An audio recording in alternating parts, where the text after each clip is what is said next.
안녕하세요. 4월 21일 목요일 큐티 가이드 시작하도록 하겠습니다. 먼저 1번입니다. 블레셋을 몰아내기 위한 사울의 첫 번째 임무 수행은 무엇입니까? 2절 말씀이 나오네요. 이스라엘 사람 3,000명을 택하여 그 중에서 2,000명은 자기와 함께 믹마스와 베델산에 있게 하고 1,000명은 요나단과 함께 베냐민 기브에 있게 하고 남은 백성은 각기 장막으로 보내니라. 이스라엘은요, 농병일지, 그러니까 평소에는 농민으로서 농사를 짓다가 위급 시에만 모여서 군인으로 싸우는 그런 제도를 가지고 있었습니다. 그래서 여기 나오는 3,000명은요, 이스라엘 전체 병력이 아니라 사울이 데리고 있었던 상비군, 그러니까 지금으로 말하면 직업군인이라고 말해도 될 것 같습니다. 사울은 자신의 정예부대, 이 직업군인 3,000명을 2,000명과 1,000명으로 나누고 2,000명은 자신에게, 그리고 나머지 1,000명은 자신의 아들 요나단에게 지휘하게 했죠. 그리고 요나단이 선제 공격하는 모습을 볼 수가 있습니다. 요나단이 게바에 있는 블레셋 사람의 수비대를 침해 블레셋 사람이 이를 들은지라. 어떻게 보면 아주 지혜로운 모습이죠. 여러 가지 공격 전술 가운데 기습 공격만큼 효과적인 건 없을 겁니다. 그러나 쭉 읽다 보면 한 가지가 빠진 것 같아요. 먼저는 사울이 여호와의 신에 감동됐다라는 말이 없습니다. 그 이전 전쟁을 보면 사울이 여호와의 신에 감동돼서 예언도 하게 되고 감동이 되어서 전쟁을 시작하거든요. 그리고 12장에 보면요, 이스라엘은 보통 나라가 아니라 하나님과 언약 관계가 있는, 그러니까 주군과 봉신, 주종 관계에 있는 그런 관계성이 있는 나라임을 강조하고 있는데요. 그렇다면 하나님께 먼저 이야기했어야 옳습니다. 하나님께 먼저 물어봤어야 되는 게 맞아요. 그러나 오늘 전쟁을 보면 그런 게 없죠. 인간적으로 봤을 때는 정말 지혜로우나 하나님의 개입하심은 없는 이 전쟁의 시작, 뭔가 불길한 모습이 보이는 것 같습니다. 2번입니다. 블레셋과의 전쟁 소식을 들은 백성들의 반응은 무엇입니까? 3절 4절입니다.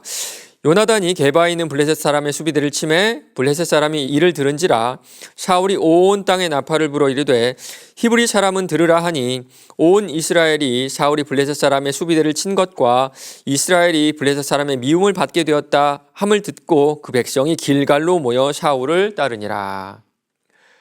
이제 막 왕이 된 사울은요, 아직 다른 나라 왕들처럼 전제적인, 독재적인 그런 권력을 가지고 있지 못했어요.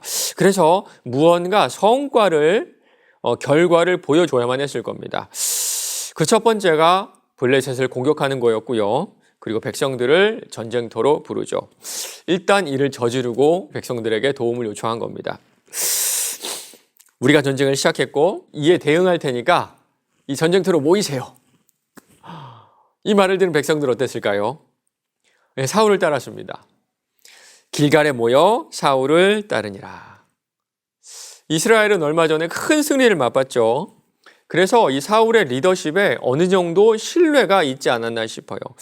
그러나 이어지는 내용들만 보면 아마 이스라엘 백성들은 지금 사울만 바라보고 있는 것 같습니다. 사울 뒤에 계신 하나님이 아니라 용모도 빼어나고 전쟁도 아주 잘했던 사울을 보고 아주 자신 있게 모이는 모습을 볼 수가 있어요. 3번입니다. 블레셋 군대의 규모는 어떠합니까? 5절 말씀이에요. 블레셋 사람들이 이스라엘과 싸우려고 모였는데 병거가 3만이요 마병이 6,000명이요 백성은 해변에 모래같이 많더라. 그들이 올라와 벳아웬 동쪽 믹마스에 진침해. 병거가 3만이고요 마병이 6,000이었습니다. 그리고 걸어다니는 보병은 해변에 모래알처럼 많다고 표현되어 있네요. 이걸 보면 최소한 전체 병력은 한 10만 명에서 그 이상이 되지 않을까라고 추측해 볼 수가 있어요. 제가 알기로 우리나라 군대가 한 50만 명 정도로 알고 있거든요. 그런데 그 당시에는 지금보다 인구수가 현저하게 적었던 그런 때였습니다. 그런데 그럼에도 불구하고 병거가 3만 개, 마병이 6,000, 보병이 해변에 모래알과 같이 많았다는 거는요, 아마 이스라엘 백성에게 두려움을 주고도 남았을 그런 규모가 아니었을까라는 생각을 해요. 4번입니다. 이스라엘 사람들이 위급함을 보고 두려움에 빠지게 된 이유는 무엇인지 묵상해 봅시다. 블레셋 사람들이 이스라엘과 싸우려고 모였는데 병거가 3만이요 마병이 6,000명이요 백성은 해변에 모래같이 많더라. 그들이 올라와 벳아웬 동쪽 믹마스에 진침해 이스라엘 사람들이 위급함을 보고 절박하여 굴과 수풀과 바위 틈과 은밀한 곳과 웅덩이에 숨으며. 아마 이스라엘 사람들에게 그 블레셋 군대 규모는 충격적으로 다가왔을 겁니다. 아마 난생 처음 본 인원, 난생 처음 본 장면이 그 블레셋 군대들이 밀려오는 그런 장면이었을 거예요. 6절에 보면요, 위급하다, 절박하다 그런 표현들이 있죠. 이 두려움 빠진 이스라엘 백성들은요, 위급하게 숨기도 하고 도망가는 그런 모습을 볼 수가 있어요.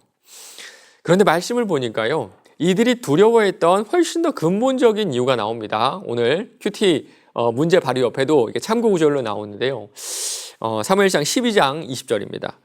사무엘이 백성에게 이르되 두려워하지 말라. 너희가 과연 이 모든 악을 행하였으나 여호와를 따르는 데에서 돌아서지 말고 오직 너희의 마음을 다하여 여호와를 섬기라. 사울만 바라본 결과죠. 사람만 바라본 결과입니다. 용모가 아주 빼어났던 사울. 이전 전쟁에서 큰 성과를 거뒀던 사울. 우리 하나님은요, 마음을 다해 나를 섬겨라. 나를 100% 전적으로 의지해라. 그러면 두려워하지 않을 것이다. 라고 말씀하셨는데 이미 마음으로 사람을 전적으로 의지했던 이스라엘 백성들은 블레셋 군대를 보고 두려움에 빠질 수밖에 없었던 거예요. 마지막 5번입니다. 나는 하나님을 대신하여 실제 도움이 되지 않을 상비군을 마련하여 의지하고 있지는 않습니까? 세상의 규모와 위협 앞에 하나님께 묻지 않고 하나님을 의지하지 않고 나의 힘을 키우고 있는 것은 무엇인지 생각해 봅시다. 인간은요, 보이는 것에 참 약한 것 같아요. 또 만질 수 있는 것들에 참 약한 것 같습니다. 눈에 보이지 않는 하나님을 의지하는 것보다 보이는 물질과 사람을 의지하는 게 훨씬 더 빠르고 쉽고 우리의 마음을 다 뺏어가죠. 이런 우리들의 인생 가운데 두려움이 찾아오는 거는요, 그 문제가 커서가 아니라 하나님에 대한 신뢰가 없어서가 아닐까요?